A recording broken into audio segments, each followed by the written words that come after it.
Hello, everybody.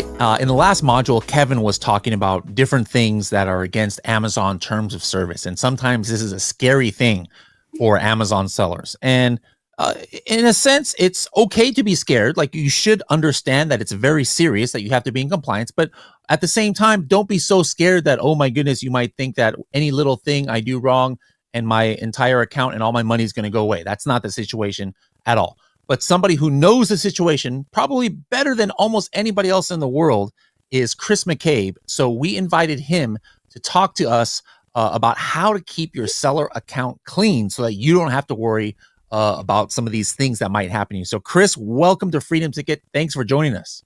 Yeah, thanks for having me back. Could you give us some background on you? Like, why am I saying that you are one of the top experts on this? What is that unique kind of perspective that you have that probably very few in the space do have? Right. 2 or 3 main things. I worked at Amazon on the policy enforcement and performance evaluation teams for several years. So I've been working with this material for 9 years as a consultant, 9.5, almost 10. So I would say, you're talking about a decade and a half of constantly dealing with policy enforcement. Seller Performance is the name of the team I used to work on. I took a year off in between Amazon and consulting. So for like 14 out of 15 or 15 out of the last 16 years, I've been dealing with this stuff at a very high level, just about every day, 7 days a week. So yeah, I hope after all that time, effort, and energy, I know more than most people would know about this topic. Yeah. Yep. And again, we don't want to scare anybody, but guys, things happen. I've had, my account wrongfully suspended once. I had to get it reinstated just this week. Carrie here at the company has something going on with one of her Amazon accounts. And who did she go to? She went to this gentleman right here. You can actually find out more about his company in our hub.helium10.com. Just look up e-commerce Chris. But let's go ahead and just hop right into it. I've got so much here I want to ask you about. I'm not sure if we're going to have time for everything, but let's go talk a little bit first of all about the kind of things that Kevin was talking about in the last episode or the last module here, where one of the things that Kevin talked about is, hey, you as in the sellers out there, you guys need to stay informed about what is in Amazon terms of service and what is not. Because first of all, sometimes people will do something that they don't even realize is wrong. But the other thing is something that was okay to do to, on X date, a week later, the terms of service could change. Now, can you talk a little bit about some of the misinformation that goes out there and what kind of things change as far as terms of service go over time that you've seen? Yeah. And in terms of being scared, don't be scared, be prepared. That's the way we always say it. I like that. Not every offense will get your account suspended. But the more you know and the cleaner you run it, the less likely they are to spend any time looking at your account. The more time they spend, my former teams spend investigating anything, listings, behavioral stuff, policy violations, performance metrics you're missing. The more time they spend on you, the more likely you are to be suspended. So learning as much as you can before there's a problem. Amazon expects you to do it.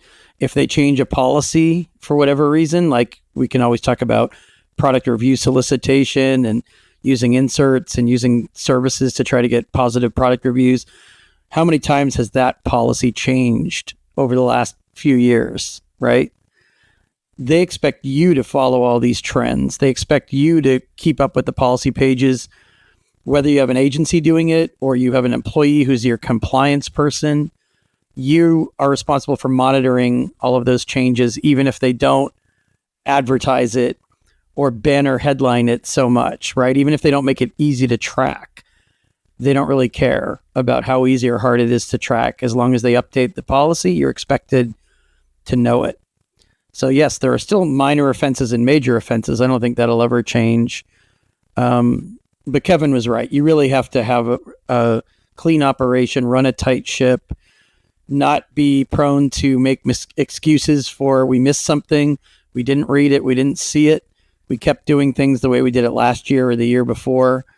The inserts and the packaging are an excellent example of that. We still talk to some sellers that are soliciting reviews the wrong way, not necessarily asking for positive reviews, but asking for reviews in a way that could tilt the scales between, it's not a neutral way of asking. And let me give an example of one that I bet the listeners or the watchers here would be like, how is that bad? But I've seen something happen where somebody said, hey, hope you like the product, blah, blah, blah, blah, blah, blah, blah. And this is like in a card or maybe even in a message or something. We're a small family-owned business. We would love to get completely honest feedback from you. So if you could please leave a review. Somebody might listen to that and say, there is nothing wrong with the message. But I bet you probably caught the part that raises flags at Amazon. Yeah. You're trying to guilt them into leaving a positive review. That's what PRA, the product review abuse teams, might say. That was formally considered a minor offense, but there's so much scrutiny and negative attention on brands trying to artificially inflate their positive reviews, which then misleads potential future buyers, and they make a purchasing decision that they might not have otherwise made because you have boosted your positive reviews. Maybe you didn't even ask for a positive review, and it's definitely not against the rules to ask for a review, but you have to do it a certain way. You can't have an insert that says small family-owned business anymore. I know it sounds petty. I know it seems a little ridiculous, but honestly, one reason that went from a minor offense to a major offense is because brands realized they could take each other out by reporting each other for abuse, and Amazon started taking action on those because they were drowning in reports. Everybody was reporting everyone else. And if Amazon didn't take action on it, everyone complained that Amazon wasn't serious about reviews abuse. From their perspective, the best solution to that was to start deleting reviews or suspending ASINs that got too many positive reviews from an insert like that. And in some cases, suspending the whole account, right? Because then they can kind of, instead of scrutinizing what you're doing on every single ASIN and how many reviews should be scrubbed, it's much quicker and easier for them to take the account down and to blame you for not following the rules. What else is, I'm wearing my Helium-10 black hat, but actually black hat in the Amazon world kind of refers to the things you should be staying away from. Let's stay on the subject of reviews.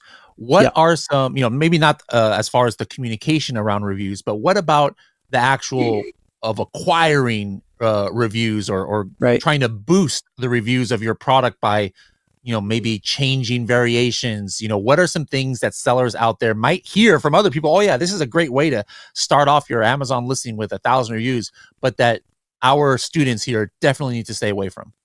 Right. So there's been a lot of illicit merges between detail pages to harvest reviews from unrelated products. That's probably the one that people have heard about the most.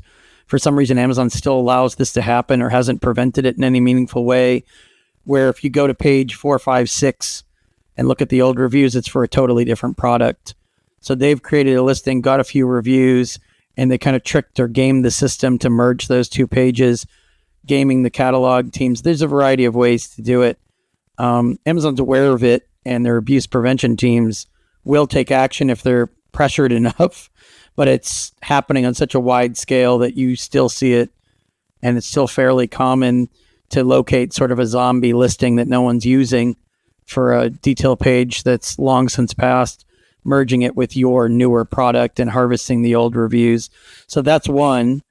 A lot of people are still giving product away, and they don't understand that it doesn't matter if you ask for a review or not. If you're giving product away and there's a huge spike in 5-star reviews as a result, number one, you probably gave the product to a competitor who's going to report you for that, track that whole funnel, screenshot it, whatever they have to do, and put it in front of abuse prevention teams, because I use the term PRA, product review abuse. 3-4 years ago, that team didn't really exist, or they were really small. Now it's a main thing. It's a regular team. So they're there for a reason, right? They're there to take action. And in fact, Amazon deflects a lot of scrutiny and a lot of criticism from the media, from the government, from anyone who could criticize the trustability of the reviews, the more they suspend sellers. So it's kind of this badge of honor that they can wear. Well, we took 6,000 sellers down this month for gaming the review system. You don't want to be one of those 6,000, right? And you certainly don't want to use these older tried and true tactics. Some of the insert methods that we see have circled around from a few years ago. And maybe a few years ago, the enforcement was lax and people ran out of ideas and they went back to the inserts. And now they're doing those same, or let's say slightly tweaked similar methods. But the enforcement is much more heavy-handed now. And I know we're going to get into this in a minute, but the appeals process around seller code of conduct violations like this has totally changed. I don't know if you want me to segue straight into the difference, but yeah, go ahead.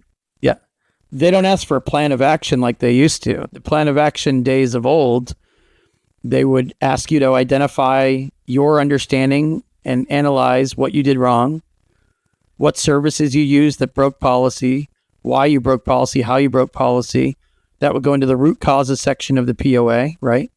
Not just stating what you did, but why you did it and how you did it. And the rest of the plan of action would lay out the immediate steps you took to remedy the policy violation and measures you put into place to avoid any future violations of reviews abuse policies. They would accept a plan of action. A lot of brand owners don't understand that you can't necessarily wiggle out of this anymore unless you can prove that you never broke the policy. They call it a dispute.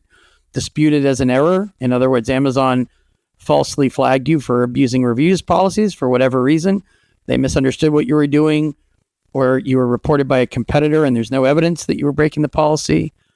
Numerous people calling account health reps, talking to their paid account managers, talking to anyone at Amazon will hear that unless they can conclusively dispute it and prove and document that they never broke the policy, a POA won't be accepted.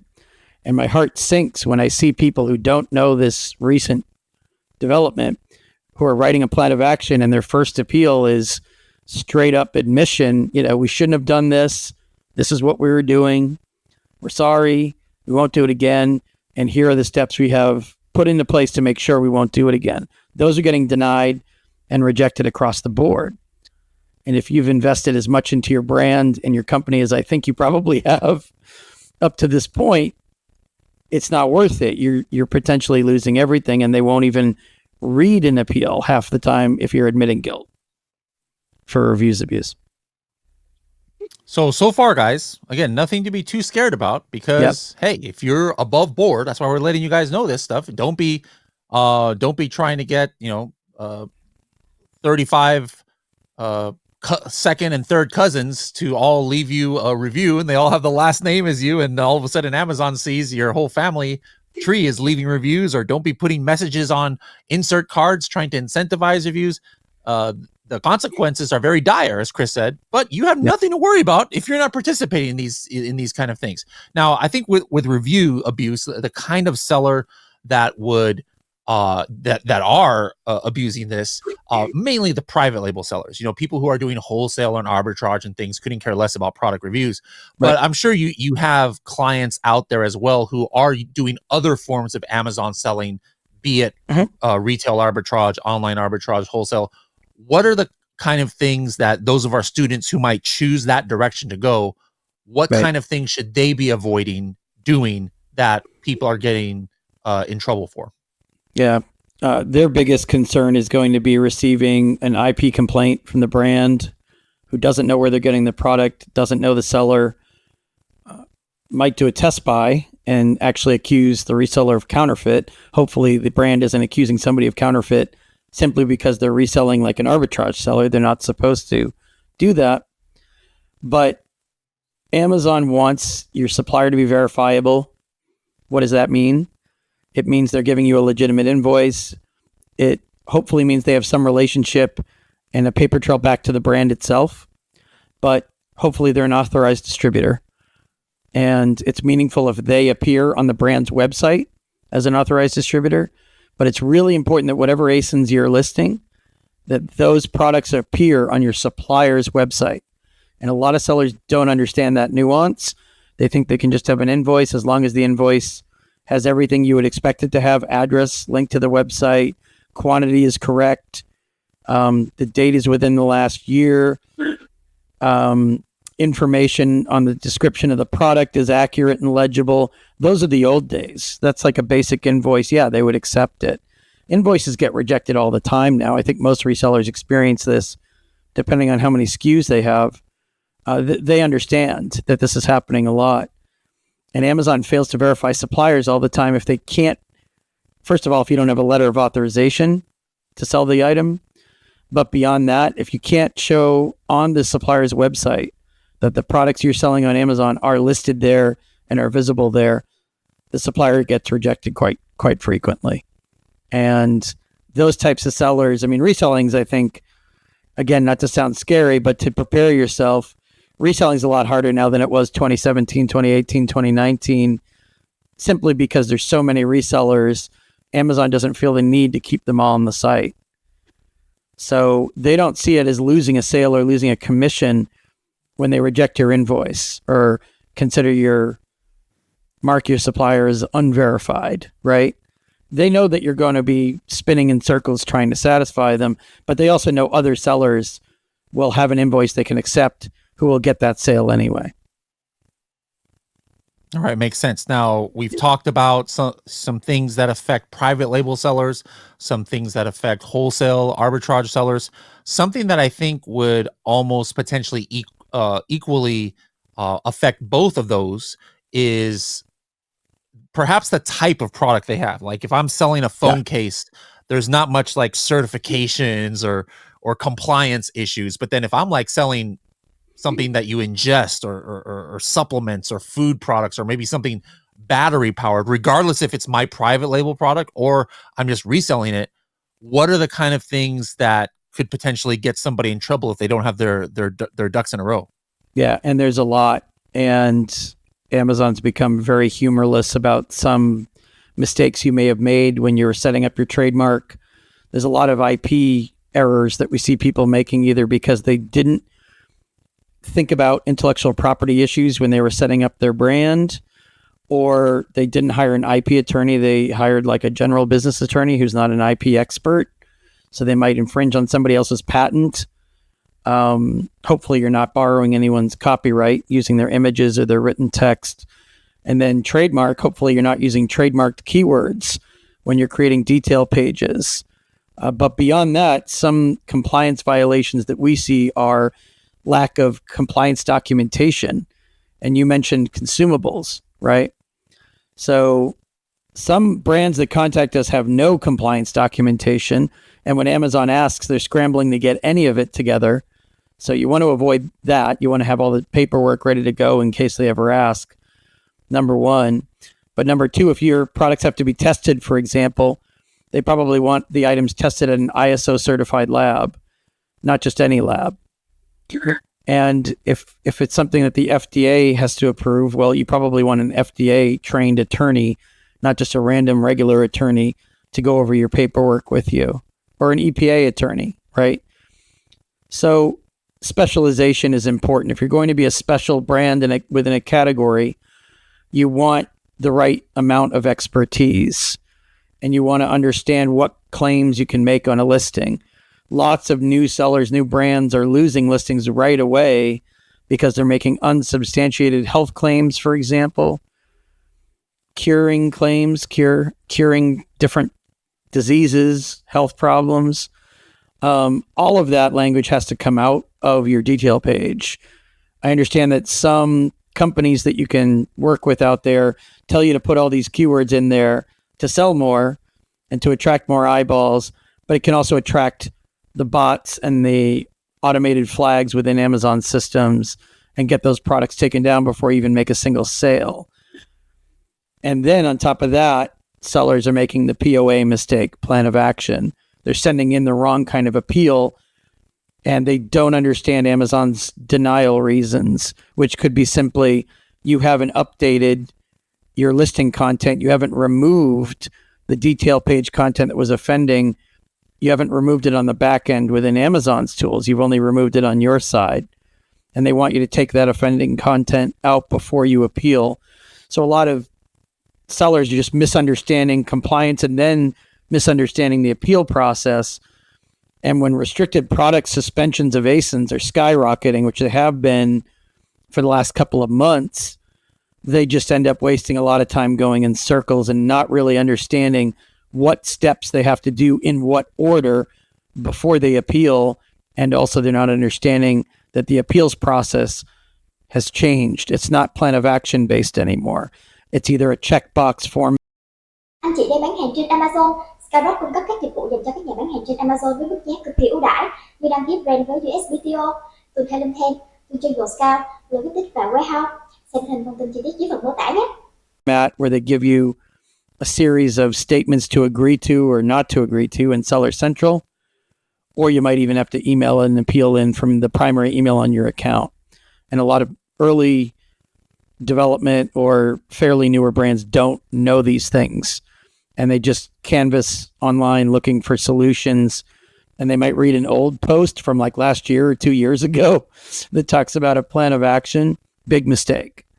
You want to stay up on appeals trends and strategies almost monthly, I would say.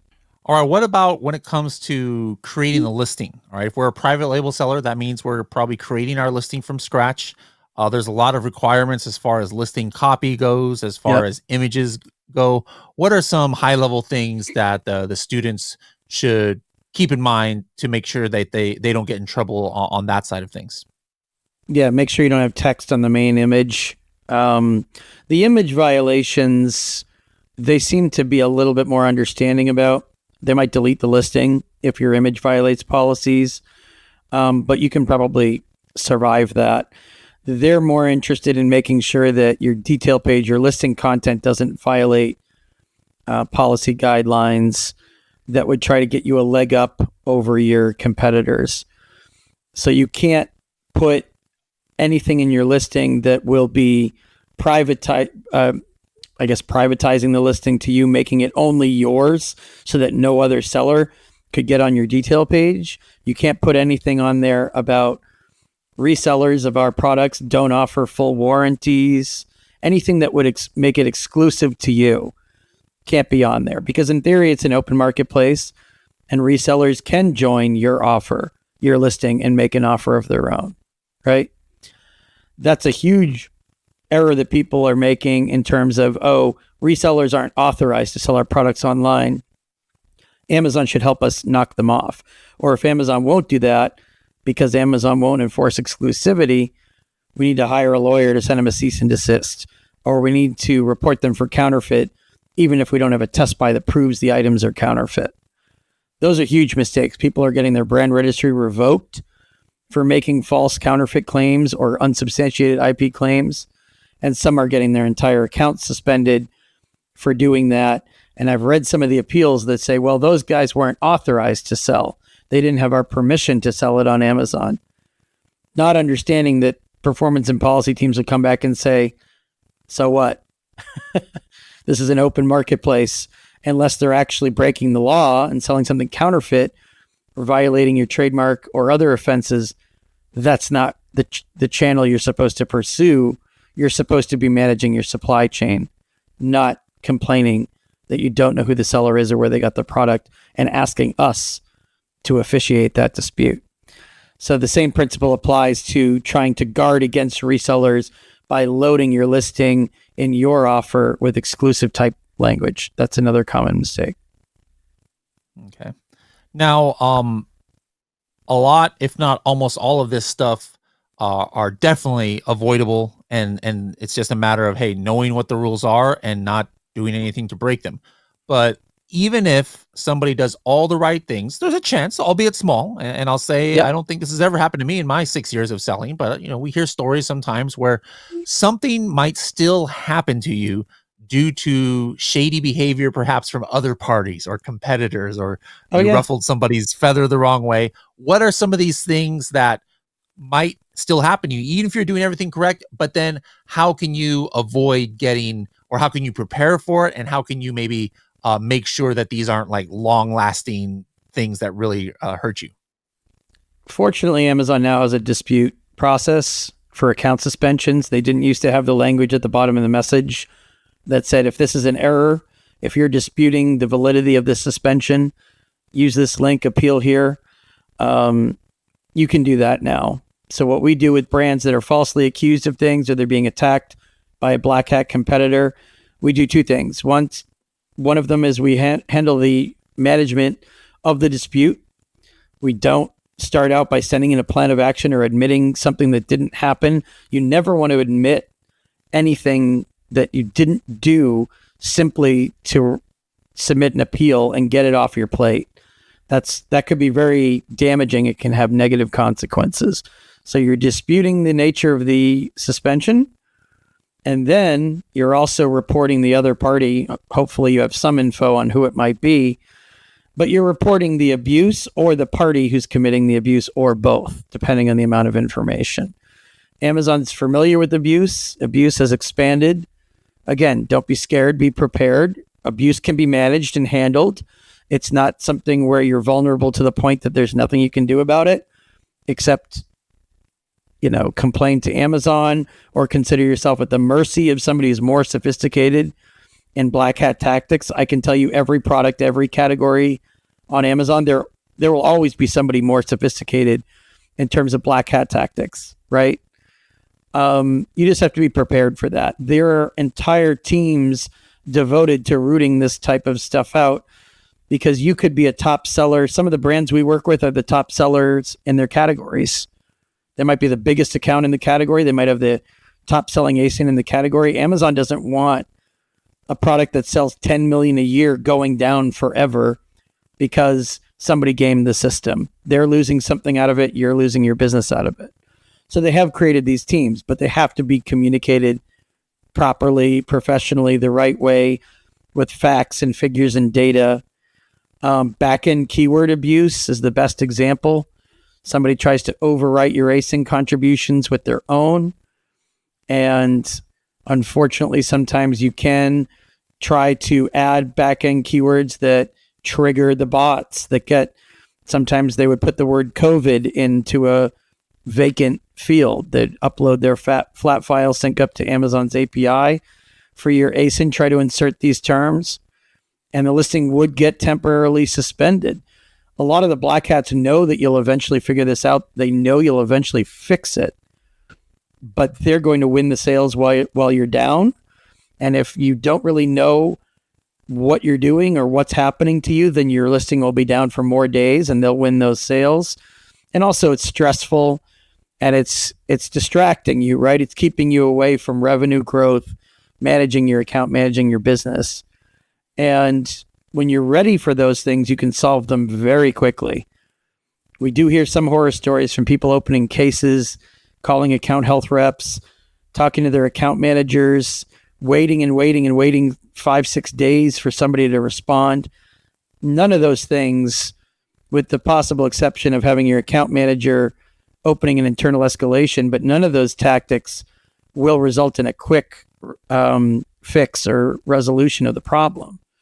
You have to probably have multiple irons in the fire and be even ready to email an escalation to a member of Amazon senior management if the people who are responding to you don't understand that it's an attack. Most of the brands we work with have been attacked multiple times, either the same way more than once or the same 3 ways more than once.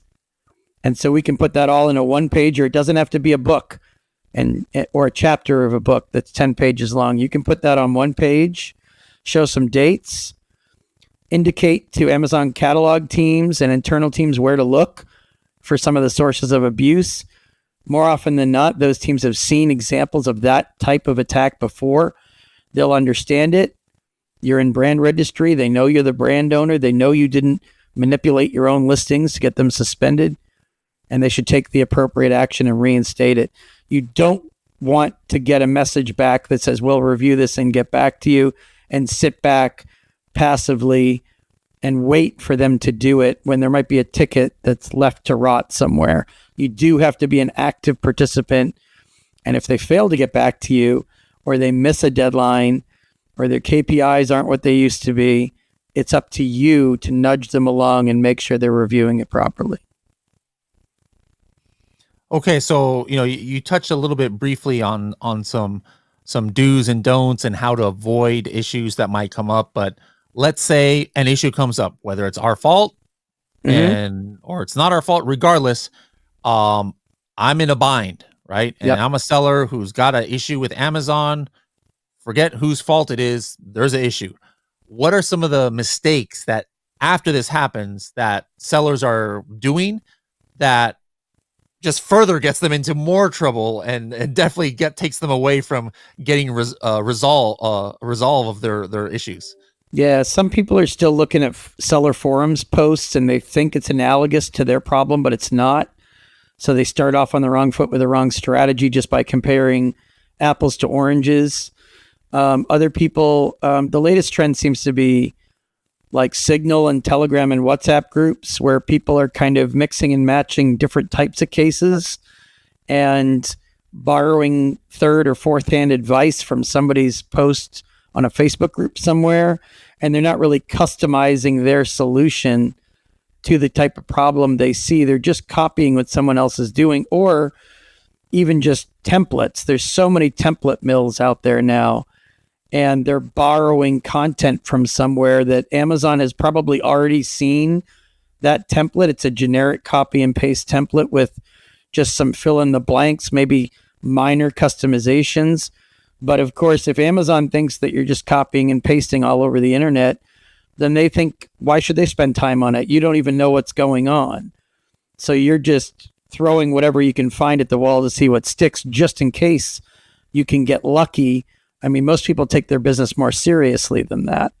If they think you don't even have the time or the interest or the care to research something thoroughly, assess what's going on, customize the content and the appeal, make sure it goes to the right place, make sure nothing's left out and it's complete, why should they spend time on it? They'll say garbage in, garbage out. You give us garbage, we're going to send you a copy and paste denial. We're not going to give you specifics in that denial that we think you used a regurgitated, shall we say, template.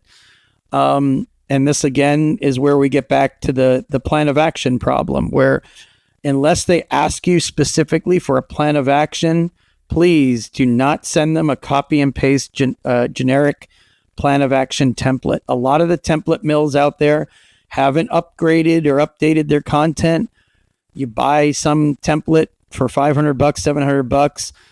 Most of the ones I still see are old plans of action, and sellers are sending those in when a POA hasn't even been asked for. All they get back is a denial, a generic denial, or they get back a message that says we are no longer accepting POAs for this type of suspension.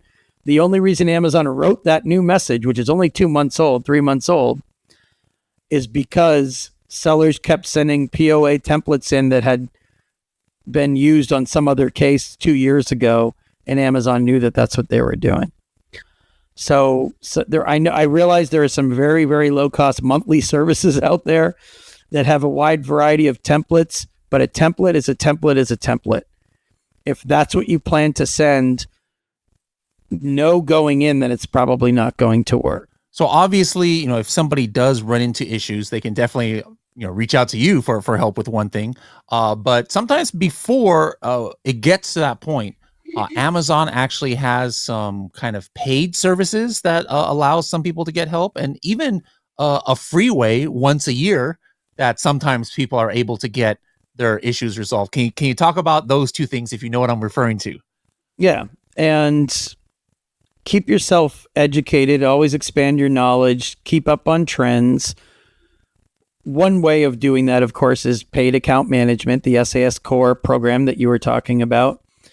Most of the larger brands we work with are paying $5,000 a month for that, so not everyone can do that. It's a bit of a sliding scale. Some people we know are paying $2,500 or $3,000 a month for it. And when you have an account manager, at least in theory, they can open internal escalations for you if your appeals fall on deaf ears and you get a generic denial with no real sense of why that happened. They can do some digging, do some research. There are limitations to what they can find out in terms of the why something gets pushed back at you, but they can at least open a case, open a ticket, and try to get a second review of your appeal. And if you have to tweak it, improve it somehow, maybe they could get some information about one or two other things you can do to tweak it and get it across the finish line. So there's paid account management. There's different conferences and events. Amazon's getting more and more involved in the event space. They've got their own conference, Accelerate. That's in September. Every year at that conference, they have what they call Seller Cafe, where a lot of people we know and some of our clients were doing Q&A with Amazonians and getting answers. Some of the other conferences, Amazon will have a booth for different teams, and you can go and ask them to look at your account, ask them questions. Sometimes they can't give you an answer on the spot, but at least you've got some means of contacting them and being in touch, and they'll get back to you once they review a particular ASIN restriction or problem or brand registry issue it might be. So Amazon's getting out there a little bit more. One of the Amazon teams is a sponsor for the conference we're doing, Seller Velocity Conference, which is in spring every year. And in the past, we've had members of Amazon teams come do Q&A on our speaker stage. So they are willing to interact. I think there's a bit of a myth out there that Amazon doesn't want to talk to sellers ever about anything. But honestly, they are putting more effort and time and energy into giving you FaceTime with brand registry teams, seller success teams, account management, and so forth. They're giving you more opportunity to ask questions. And that's why conferences like their Accelerate conference have been coming up in seller estimation in the last year or so in terms of the friendliness and the approachability. And, I think they are understanding that selling on the marketplace has gotten more complex, and you're going to have questions that can't necessarily be answered with a phone call or with a seller support case. So that actually is pretty positive that they understand their role within the seller community, instead of just thinking of sellers and consultants like myself as outsiders, right? Them instead of us. You want to foster that sense of community that we're all in this together, right? Yeah, absolutely. Now, I want you to close this out with some words of encouragement, just in case somebody might be feeling a little bit tepid now. Yep. But before I do that, just to let everybody know again, if you want to, we tried to cover some things here. There might be other things that you might have questions on. Maybe you're a seller who's already dealing with a problem that needs Chris's help. The best way to reach him is just go to our hub.helium10.com and then type in e-commerce Chris, all one word, and you'll be able to hit the get in touch button right there and be able to reach out to him and get some help from him and his team.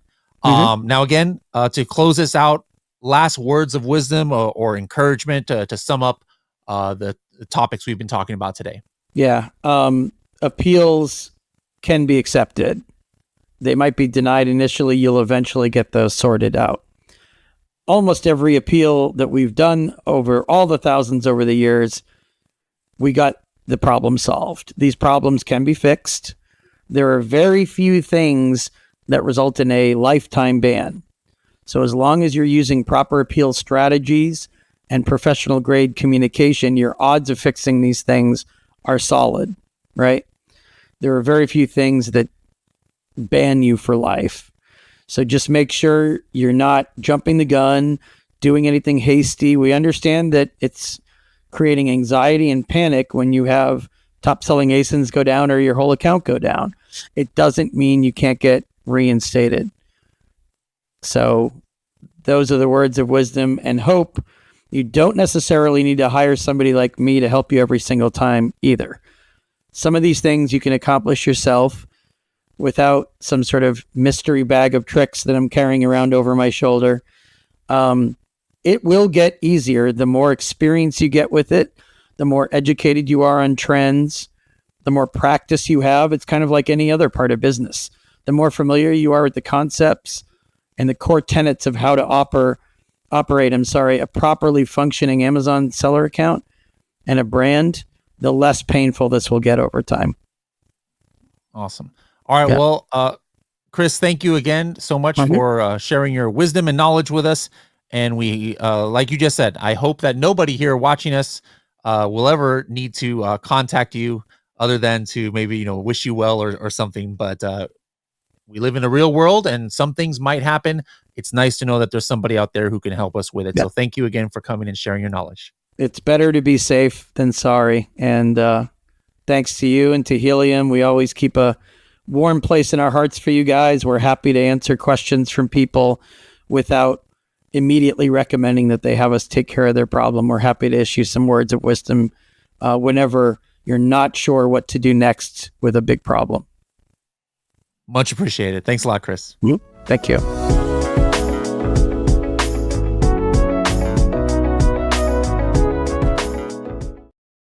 Anh chị đang bán hàng trên Amazon. Skybox cung cấp các dịch vụ dành cho các nhà bán hàng trên Amazon với mức giá cực kỳ ưu đãi như đăng ký brand với USPTO, từ thay lên thêm, từ cho Go Scout, logistics và warehouse. Xem thêm thông tin chi tiết dưới phần mô tả nhé.